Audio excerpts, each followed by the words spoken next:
بسم اللہ الرحمن الرحیم۔ ناظرین، ہم آپ کو اپنے چینل JNN میں خوش آمدید کہتے ہیں۔ آج کی اس ویڈیو میں ہم آپ کو بتائیں گے کہ وراثت کی تقسیم کے حوالے سے کیا کیا لائحہ عمل اختیار کیا جا سکتا ہے۔ اس سے پہلے جو ہم نے اپنی ویڈیو آپ کے خدمت میں پیش کی تھی، اس میں ہم نے آپ کو بتایا تھا کہ زرعی زمین کی تقسیم کا طریقہ کار کیا ہے، اور اس کے ساتھ ساتھ جو ہے مکان، پراپرٹی، پلاٹس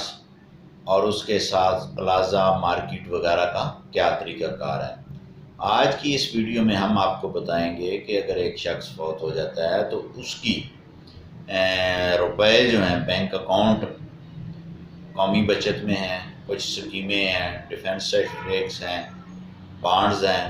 تو اس کا کیا طریقہ کار ہوگا۔ ناظرین، جن دوستوں نے میرا چینل ابھی تک سبسکرائب نہیں کیا، ان سے گزارش ہے کہ وہ جلدی سے سبسکرائب کریں، لائک کریں، شیئر کریں اور کمنٹس کریں۔ ناظرین، جو پراپرٹی متوفی کی ہو، اور اس میں پراپرٹی میں کون کون سی چیزیں آتی ہیں؟ پراپرٹی میں اس کی نمبر 1 پہ زرعی زمین ہے، مکان ہے ذاتی، پلاٹ ہے، مکان ہے، دکان ہے، پلازا ہے۔ اس کے ساتھ ساتھ جو ہے اس کا اثاثہ جات جو ہیں، بینک اکاؤنٹ ہیں، پرائز بانڈ ہیں، اور اس کے ساتھ ساتھ جو آپ نے اگر قومی بچت میں ڈیفنس سرٹیفکیٹس ہیں اس میں لیے ہوئے ہیں وہ ہیں، اس کی پینشن ہے، اس کا اگر ملازم ہے تو اس کا جتنا وہ حساب ہے، یہ سب اس کی پراپرٹی میں شامل ہے۔ آج ہم آپ کو اس ویڈیو میں بتائیں گے کہ اگر ایک شخص جب فوت ہوتا ہے تو اس کے شرعی اور قانونی جو وارثان ہیں وہ بینک اکاؤنٹ، ڈیفنس سرٹیفکیٹس اور کوئی بھی ایسی شکل، اس کو کیسے وہ تقسیم کروا سکتے ہیں۔ ناظرین، اس کے لیے جو ہے جو اس کا شرعی اور قانونی وارث ہیں وہ اس بات کا ثبوت لے کر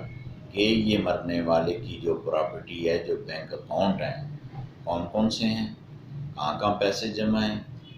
اور اس کے ذمے جو ہے اگر بیمہ پالیسی ہے وہ بھی اسی میں شامل ہوگی، اور اس کے ساتھ ساتھ پینشن ہے وہ بھی اسی میں شامل ہوگی، تو وہ لے کر سول کورٹ میں جو ہے وہ سرٹیفکیٹ جانشینی دائر کرے گا کہ وہ عدالت کو بتائے گا کہ ہم یہ مرنے والے کے اتنے پیسے، اتنے بانڈز یا یہ جو پینشن فنڈ جو ہے یہ اتنا ڈپازٹ ہے، لہذا میں اس کا بیٹا ہوں، بیٹی ہوں،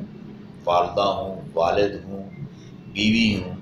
ٹھیک ہے، جو اس کا وہ قانونی جو ہے وہ بنتا ہے وارث، کہ میرا جو حصہ ہے وہ ڈٹرمن کیا جائے۔ عدالت جو ہے وہ اس کے بعد اپنی گواہان لکھنے کے بعد، پروف دیکھنے کے بعد وہ ڈٹرمن عدالت کر دے گی اس آدمی کا حصہ، اور اس بینک کو یا جو بھی ادارہ ہے اس کو وہ ہدایات دے گی کہ اس کا جو حصہ ہے وہ اس کو ادا کر دیا جائے۔ اگر متوفی کے 3، 4، 5 وارث ہیں، اگر ایک ہی عدالت میں جاتا ہے تو وہ صرف اپنا حصہ لے سکتے ہیں، بقیہ کے حصے ڈٹرمن ہو جانے ہیں، اور وہ اسی فیصلے کی کاپی لے کے اسی ادارے میں جا کے وہ اپنا اپنا حصہ لے سکتے ہیں، وصول کر سکتے ہیں۔ ناظرین، اس سے اگلی جو ہم آپ کو ویڈیو پیش کریں گے آپ کی خدمت میں، وہ ہم بتائیں گے کہ خانگی تقسیم کیا ہوتی ہے۔ یہ پہلے تو آپ نے زرعی اراضی کی ویڈیو دیکھ لی، کہ غیر منقولہ کی آپ نے دیکھ لی، پھر منقولہ کی آج آپ نے دیکھ لی ویڈیو، بتایا۔ اب خانگی تقسیم جو ہے وہ کیا ہے اور اس کی کیا قانونی حیثیت ہے۔ جن دوستوں نے میرا چینل سبسکرائب نہیں کیا ان سے گزارش ہے کہ میرا چینل سبسکرائب کریں، لائک کریں، شیئر کریں اور کمنٹس کریں۔ اللہ حافظ۔